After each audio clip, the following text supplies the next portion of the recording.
This run right here got me ranked 172 in the world. Hopefully with this video you can improve your skills to get high ranking gameplays as well. Watch it peel back.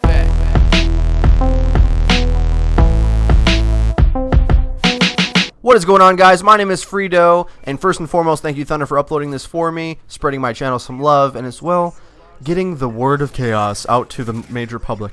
There's a lot of videos out there where, okay, first I gotta say, there's a lot of great videos on YouTube about chaos, but there is a couple that I've seen that it give me a little twitch behind the ear, or in the eye, or in the face. I don't know how that works, but that gave some misinformation. So I want to try to give you the best tips that I can amass in this short video. It was about a 7-minute run, 172 ranked in the world. That's why I show you the rank, so you can sort of get a idea of how good this gameplay is in particular, not necessarily how good I am, because there's going to be more people playing and constantly beating my score, and that's fine. But what I want to try to give you the most concrete answer of what you should be doing in Chaos, what you should concentrate on doing in order to make your game better. Simple as that. So the number one tip: never let your multiplier decrease. If you let your multiplier decrease and you have to fight your way back up, it's not just about getting the perks. The numbers are never going to play out for you. You might as well just restart that game. If you're pretty good at Chaos and you want to beat your last score, so like me, when I have top 200 rank on each one of the maps except for Dome, that one seems really hard to get high on for some reason. A lot of people are good at Dome apparently, but you're not going to beat your old score if you have to reset your multiplier. That's the sad truth of it. So that's one thing squared away. And you may want to argue with it, well, yeah, you can work your way all the way up back to 100, but the point is, in this beginning period, the guys are much easier to kill. They're running with these stupid model 1887s. They're weak. They go down easy. You can combo them up and get all these tags, and before you know it, I'm at 123 and we're good to go. But now when the juggernauts start coming and they start getting stronger, it's going to be harder to do that. So think about trying to redo your multiplier while the guys are getting stronger. Hopefully I've convinced you on that point, because I want to move on. The next thing, comboing them up. So though I don't really need to do it right now because it's not too hard, but the way I shoot multiple guys, the way you spray around and injure as many people as possible, that's actually really smart for even when the guys are harder later on. There's a couple of things that benefit you when you do that now. First and foremost, you're going to get more points. When you get the triple kills and the quad kills and the multi-kills and the long shots and the multiple headshots, all those different types of upgrades, each one of those accolades, how do you say that? I know it's accolades, I'm just kidding. Each one of those things give you more points than you normally would have. You know, you get 1,000 for a multi-kill. So those are little, extra little benefits. But more so, when you're shooting multiple guys, those enemies aren't shooting you. See what I'm saying? So if you have multiple guys in an area and you spray across them, every time they get hit, they stop shooting you. And that's stopping damage that you would have been taking. So that's a big benefit in itself. Another thing is getting them in that group to begin with. So that's a big skill in its own right. Now here, I believe I'm going to say this is probably my first big mistake. I get a little greedy here on this jug that's coming up. Please tell me there's a jug here. Is it this part? Damn it, I'm an idiot. Yes, I did not lie to you. There he is. There's the jug.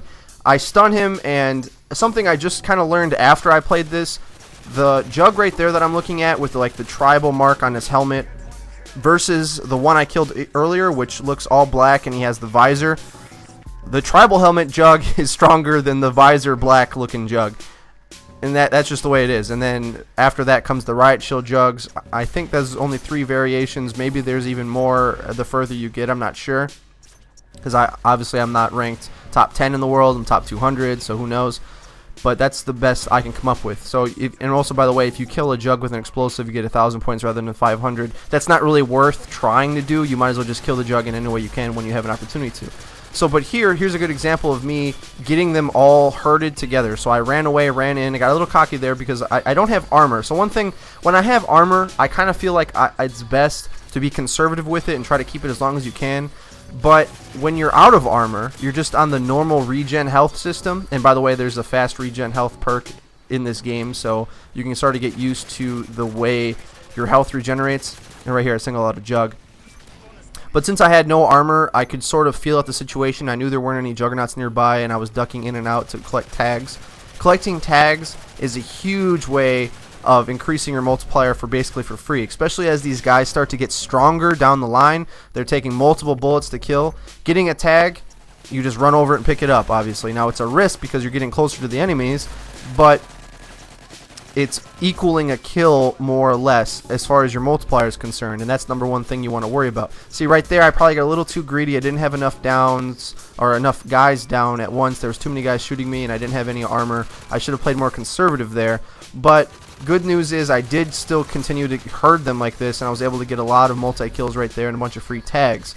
It's kind of a risk-reward situation that you're going to have to work out with yourself. Personally, I feel the smartest thing you can do is just always try to play conservative enough to never go down, because if you play like that, as well as keep in mind of keeping your multiplier going, it's not really worth to run out and potentially go get it down just for picking up a few tags. Now, if you do clear out an entire group, and right here I get stuck on this guy because he doesn't die, and go get a down for no reason again. If you do clear out a big group, I would say it's much smarter to run in to collect 5 to 10 tags than it is to run across the map and try to get every single tag you get down. That's a pretty good strategy as well. Now there, I almost lost my multiplier because I was looking out that bad window and I couldn't really see anything. That was almost a mistake. I mean, probably looking back at this, what I should have done is just cleared through this house. I never really used this house before. Head glitches are pretty impressive, actually. You can try to find some good head glitches. I don't see many people try to do it very often, but post up on a head glitch here and there on a map, and you'll see that it is harder for them to hit you, and it's going to help your ability to stay alive. Now, like I said, I should have probably cleared out to the P90 when I had them trailing me before. And what you would do then is I would run through here, pick up everything I can, and turn around and try to shoot them, and I'd have a big swarm behind me. That's another part of the game, guys. You got to figure out the best parts of the map to fight. Now, here at the AKP90 area, it's really great because there's a lot of pickups. You can use a pickup at sort of in the clutch. So when you need to run away and you want to keep your multiplier going, but you don't want to have to fight, a pickup is 100% accurate that once you hit X on that box or that gun, you're going to get something out of it. And what I mean by that is, oftentimes you'll see people screw up and hope to get a hit marker on in a gunfight against one of these AI bots, and they don't get it. See here, I almost struggle to get a hit right there, and it's sometimes not even have to do with how good your aim is. So it's best case scenario, you're going to want to bank on the pickups always working for you, because no matter what, you're going to be able to hold X over them and pick them up. I'd say it's a lot easier to do it that way, as well as going for the tags as well. Now, something I didn't really mention when it happened, but the L96, it's the best gun on this map. However, it takes forever to reload. So a big tip with that, I'm going to say, when you're going to reload it, you're going to want to be coming over tags, and you also can pick up boxes while you reload as well. This has been my first advanced tips for Chaos. Hopefully I didn't leave anything out that's going to help you. Otherwise, I'll make another episode. Thank you, Thunder, for uploading this to your channel. My name is Frito. I don't do outros.